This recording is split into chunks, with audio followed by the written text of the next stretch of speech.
How do you know if the guy that you are talking to, that you're interested in, is actually emotionally committed to a relationship with you? I think we're having this video because we've seen multiple friends of yours who are anxious in kind of the dating process at different Oh, and stages. I've been there.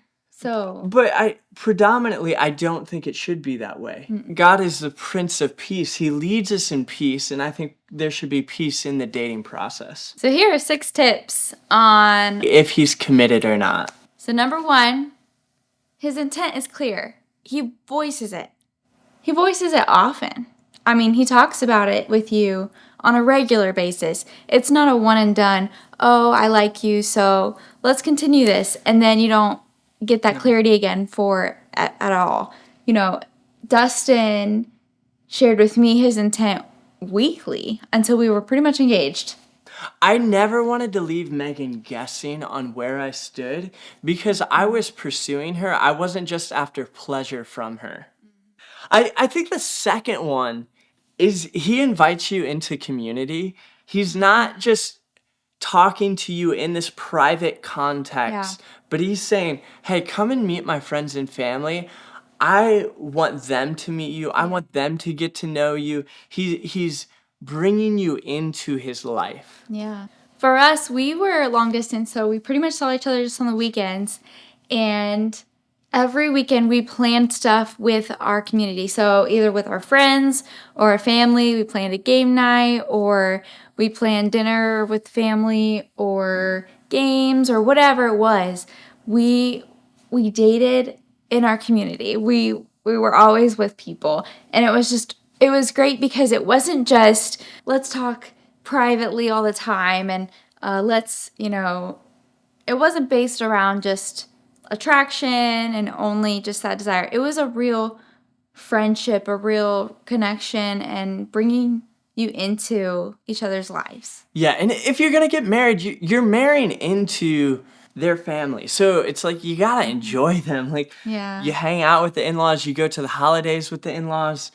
If he's not inviting you into his community, it makes it really easy for him to cut bait because it indicates he's not committed. That's what we're getting after here. Number 3 is that he is selfless. So what is he after? What is he communicating to you?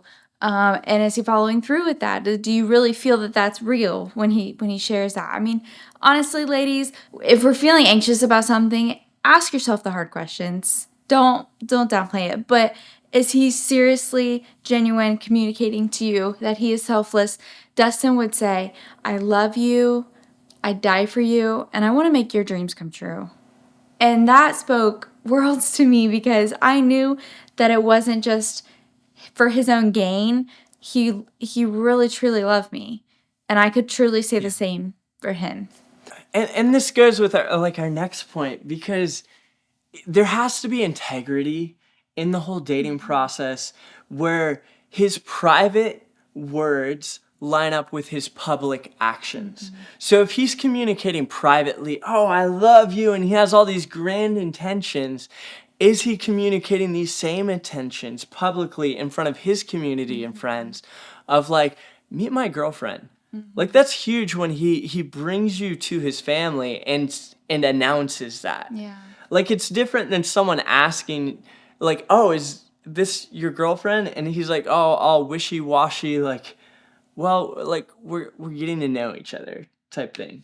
But also sometimes he might not be saying I love you in private, but he might be getting into deep conversations or talking about really personal things.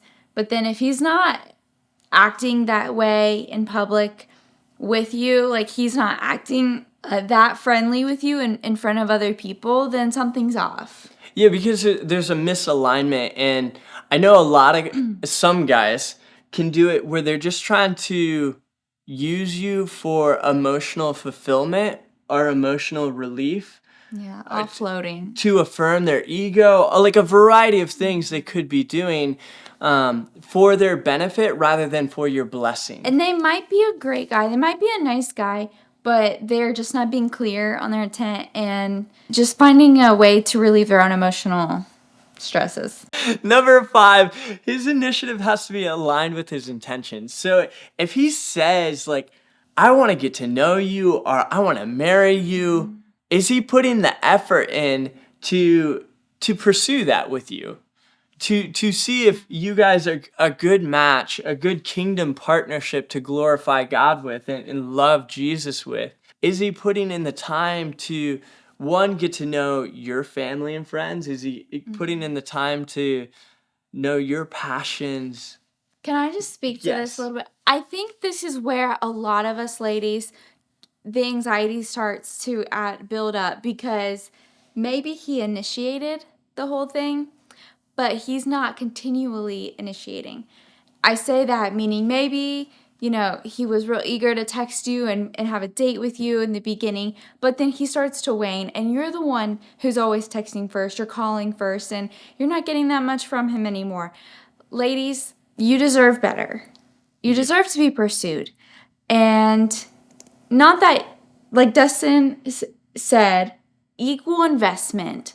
So it's not that you're going to be giving less investment than him, but he should be initiating.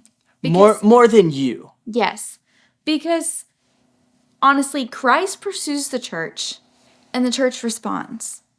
And God intended the same with a man and a woman. Yeah. A man pursues a woman and the woman responds. And that is what God intended, and it's beautiful. And the anxiety and the anxiousness and the discomfort that a lady feels when a man starts to withdraw, but still maybe his words don't line up. Maybe he says he still cares for you, but he doesn't really act like it. Don't be mistaken. You deserve better than that. Yeah. And I would say that instead of building his attraction and his desire and his intent toward you on his values as a godly man, he's built it on his infatuation. And infatuation, I mean, God created it. A guy can put you on autopilot because he thinks he's won you and, he's comfortable. Yeah, or maybe he's testing other options. Or that, yeah. Honestly, it's happened. It's happened to me. It's happened to my friends. And it sucks, but it happens. But they want to feed you enough so you stay around while they pursue these other options. Yeah. Before, like, right. Yeah. Yeah, no, that's not how God intended it. God intended that the man would pursue the woman as Christ pursues the church. And you deserve that. And, God created infatuation, right? It has a part. I would say he created the initial attraction. Okay. And that attraction can either become infatuation or lead a man to take initiative. So what has he built his pursuit of you on? Has he built it on his value system as a godly man? Yeah. I have a value. I have a value to get married. I have a value to have a family. I have a value to pursue this lifestyle. Is he basing his pursuit of you on those things, or that just attraction and let it become infatuation that drove the bus into the ground? Because infatuation will drive the bus into the ground if you build that pursuit on it. Yeah, and at the end of the day, infatuation is building a relationship on how you look instead of who you are and their values, like you're saying. Ladies, don't fall for the player, and men, don't be a player. Come on. I mean, Come on. So here's how I think you distinguish between a player and a pursuer. A player is out for their own pleasure, while a pursuer has a purpose and intention of marriage. Like he wants the best for you. yeah. Going back to that selfless Yeah. point. And even the first point of he's clear on his intent toward you. Yeah. So number 6 is that the man takes a higher risk in leading in vulnerability.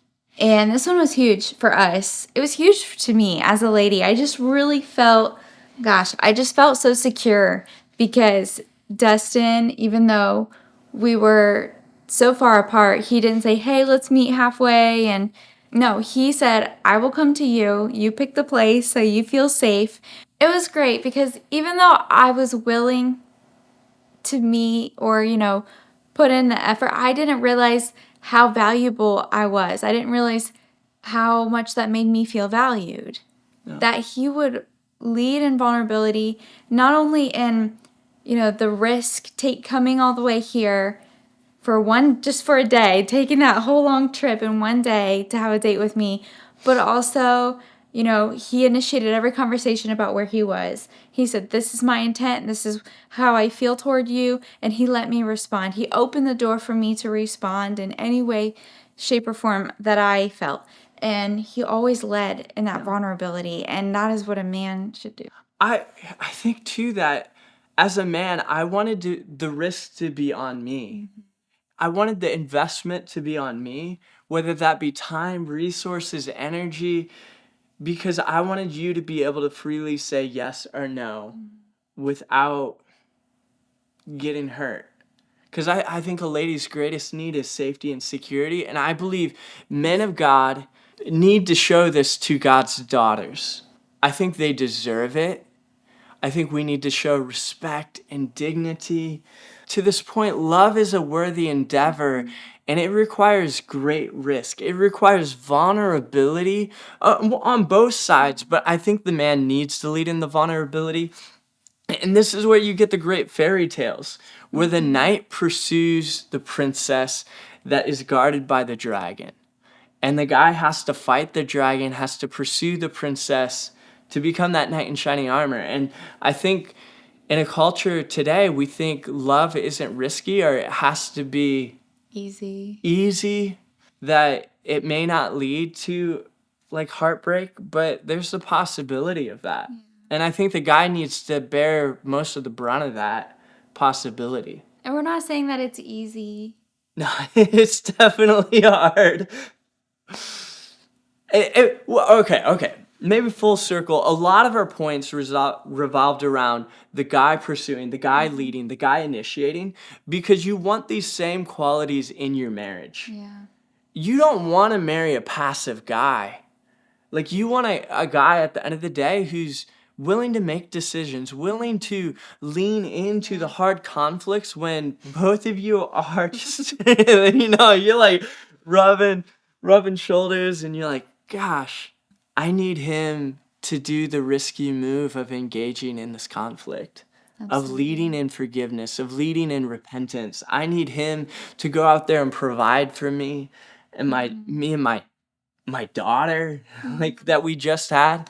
Like, all these same qualities that are needed in the dating process are needed in the marriage arena.